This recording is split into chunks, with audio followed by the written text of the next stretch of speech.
Você sabe o que foi o salazarismo? Ou quem foi Antônio de Oliveira Salazar? E da Revolução dos Cravos, já ouviu falar? Se não sabe, senta que lá vem história. E já vou avisando, não é uma muito boa.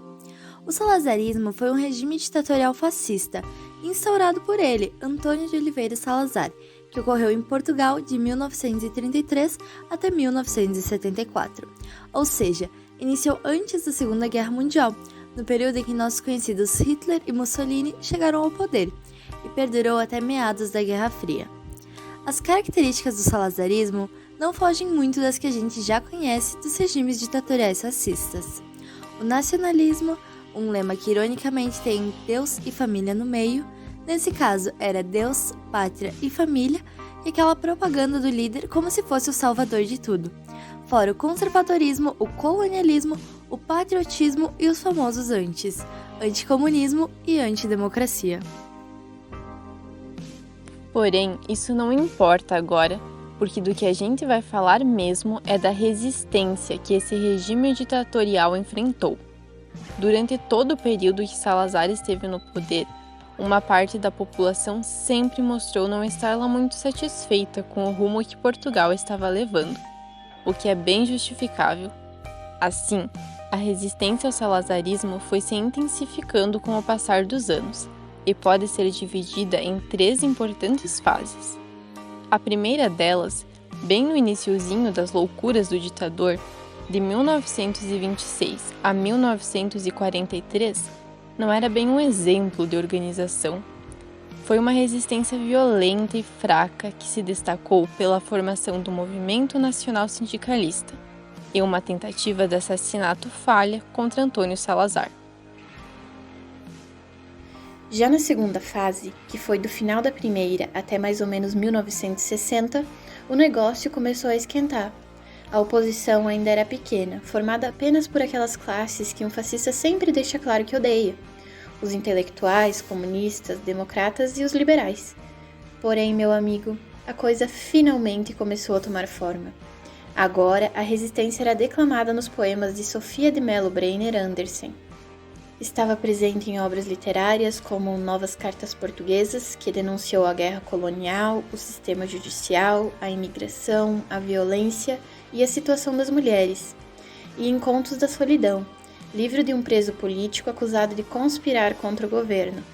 Agora, a resistência estava sendo cantada pela voz de Zeca Afonso, que fez a música Senha da Revolução, e pela voz de Amália Rodrigues, que, para representar a perspicácia feminina, fingia apoiar o Salazar enquanto, por trás dos panos, financiava os movimentos da resistência.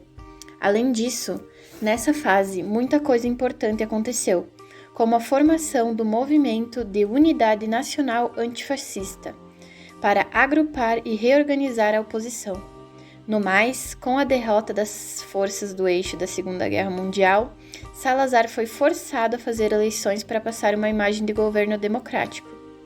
Entretanto, já que nada representa melhor um fascista do que uma eleição manipulada, o resultado já era previsto.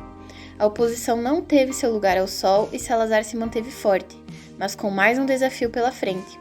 A população não estava nada contente com as guerras coloniais que vinham acontecendo e impulsionou a terceira e última fase da resistência ao salazarismo. No final da década de 60, a oposição não se tratava mais apenas dos intelectuais, artistas, comunistas, liberais e democráticos. Agora, os jovens estavam ganhando voz. Foi quando começou uma radicalização da atitude política e as universidades começaram a difundir essa resistência. Agora, a oposição estava sólida, forte, organizada e armada, e contou com a formação do Movimento das Forças Armadas, o MFA, e com o fortalecimento da ação revolucionária armada e das brigadas revolucionárias. Na década de 70, Salazar praticamente não tinha mais ninguém. Quase todos os setores da sociedade já não apoiavam o regime, até mesmo as Forças Armadas, a classe média alta e alguns membros do clero.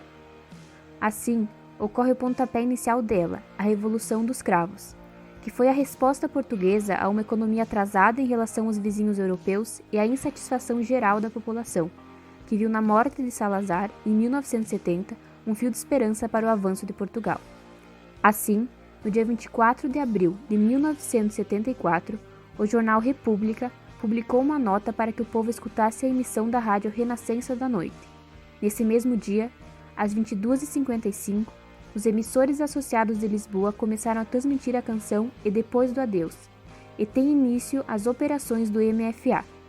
Para, enfim, à 00h20 do dia 25 de abril de 1974, é transmitida a senha do MFA para informar que as operações seriam levadas adiante.